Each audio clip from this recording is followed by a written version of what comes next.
Талибандын чагылгандай тез жеңиши Борбордук Азиядагы саясий балансты өзгөртө турган окуя. Анын таасири региондогу өлкөлөрдүн өз ара мамилелерин кандай өзгөртүп, саясий балансты кай жагына оодарарын аңдап көргөнгө аракет кылып, аналитик Элмира Ногойбаеваны кепке тартып көрдүк. Талибандын жеңиши менен Ооганстанда алардын бийликке келиши биздин Борбордук Азиядагы абалды, бул өлкөлөрдүн балансын жана алардын мамилесин кандай кылып өзгөртөт деп ойлойсуз? Талибан уже победил. Талибан жеңди. Бул күтүүсүздүк.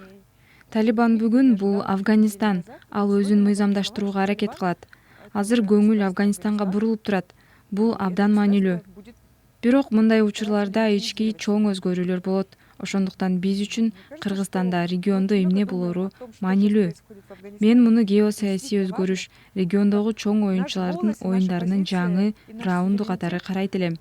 Чоң Борбор Азия концепциясына Монголия, Афганистан кирет. Муну кабыл албагандар көп. Бүгүнкү окуялар анын туура экенин көрсөтүп турат. Бул оюн региондун куралдануусуна алып келет. Азыр уктап жаткан альянстардын учуру келүүдө. Өлкөнүн милдеттемелери биринчи орунга чыгат. Бул жерде бүгүн Кыргызстандын үнү алсыз. Афганистандагы кырдаал бул биздин бийлик үчүн чакырык. Анткени Талибан парадоксу Талибандын жеңиши алардын өздөрүнө гана ишенгенинде болгонунда. Алар бийликке келет деп эч ким ишенген эмес. Бирок азыр алар бийликте.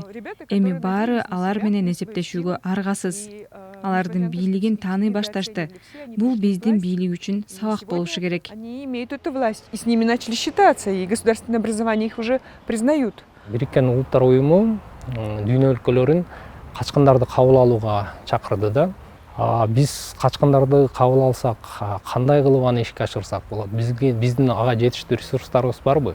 Тема беженцев для Кыргызстана не новая, но в таких Качкындар темасы Кыргызстан үчүн жаңы эмес, бирок мындай масштабта маселе туула элек болчу. Кыргызстан качкындарды кабыл албай кое албайт. Биринчиден бул адамгерчилик, экинчиден Кыргызстандын эл аралык милдеттенмелери бар. Бирок бул толкун канчалык чоң болорун, биздин кичинекей мамлекетибиз ага канчалык даяр экенин билбейбиз. Сириялык качкындардын толкуну көп өлкөлөрдүн тосотторун жууп, эрежелерди өзгөртүп кетти. Кечээки Кабылдан качкандардын окуясында эркектердин көптүгү таң калдырды. Биз бардык согуштарда аялдар менен балдар көбүрөөк жабыркай турганын билебиз. Бул толкун дүйнө үчүн жаңы чакырык. Ошол эле БУ муну жөнгөрө алабы? Чоң суроо. или нет? Это вот большой вопрос. Афганистанда биздин этникалык кыргыздар жашайт да. Ошолордун абалы кандай болот? Мне кажется, что этот вопрос нужно решать на Менин уровне... пикиримде бул жерде маселени аксакалдар кеңешинин деңгээлинде чечиш керек. Ал жактагы аксакалдар менен бул жердеги аксакалдар сүйлөшүүсү керек. Бул жөн эле аларга мына жер жашагыла деп кое албайбыз. Бул чоң драма. Бул эки үйү бар биздин кишилер, биздин эл. Алардын көнгөн шартын түзүп бергенге аракет кылышыбыз керек. Ошондуктан сүйлөшүүлөрдү башташыбыз керек. Бирок чоң кылдаттык зарыл. Азыр Талибан тышкы жана ички легитимдүүлүктү камсыздаганга аракет кылат. Бирок биз бул маселени чечишибиз керек. Биз өз кишилерибизди Талибанга же тажиктерге ишенип таштап кое албайбыз. Биз өз кишилерибизге камкордугубузду көрсөтчү убак келди.